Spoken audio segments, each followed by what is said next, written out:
ஒரு செய்தியை படிச்சுட்டு சுத்தமாகவே கடந்தே வர முடியல. நாகர்கோவில் பக்கத்தில் புத்தேரிங்கிற ஒரு இடத்துல 88 வயசு பாட்டி, 88 வயசு, அந்த பாட்டியே வாயில் துணியெல்லாம் வச்சு அடைச்சிட்டு வீட்டில் ஆள் இல்லாத நேரம் பார்த்து பாலியல் வன்புணர்வு செஞ்சுருக்காங்க. பண்ணது யாருன்னு சொன்னேன்னு வைங்களேன், எந்த உலகத்தில் வாழ்கிறோன்னு தோணுது. பண்ணது ஒரு 14 வயசு பையன், 14 வயசு, 9ஆம் வகுப்பு படிக்கிற சின்ன பையன். காவல்துறை வந்து கைது பண்ணியிருக்காங்களாம். 14 வயசுனா அவன் குழந்தை தானே.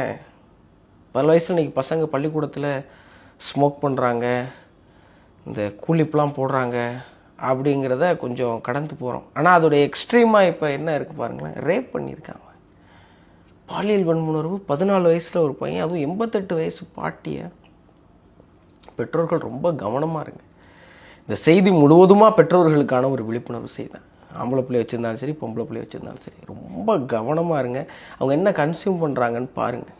ஃபோனில், சொசைட்டியில், அறிவு சார்ந்து, உணர்வு சார்ந்து அவங்க எதெல்லாம் தெரிஞ்சுக்கிறாங்கங்கிறத தயவு செஞ்சு உட்காந்து பிள்ளைகள்கிட்ட தினந்தோறும் பேசுங்க. ஒருவேளை அந்த 14 வயசு பையன்கிட்ட அவங்க அப்பாவும் அம்மாவும் தினைக்கும் உட்காந்து பேசுகிறவங்களா இருந்திருந்தா அவன் மனசில் என்ன இருக்குது, அவன் என்ன புரிதலோடு இருக்கான், அதில் இருக்கிற சரி தவறுகளை மனசு விட்டு டிஸ்கஸ் பண்ணியிருந்தா நிச்சயமாக அவன் 88 வயசு பாட்டிக்கிட்ட அந்த மாதிரி ஒரு விஷயத்த செஞ்சுருக்கவே மாட்டான்.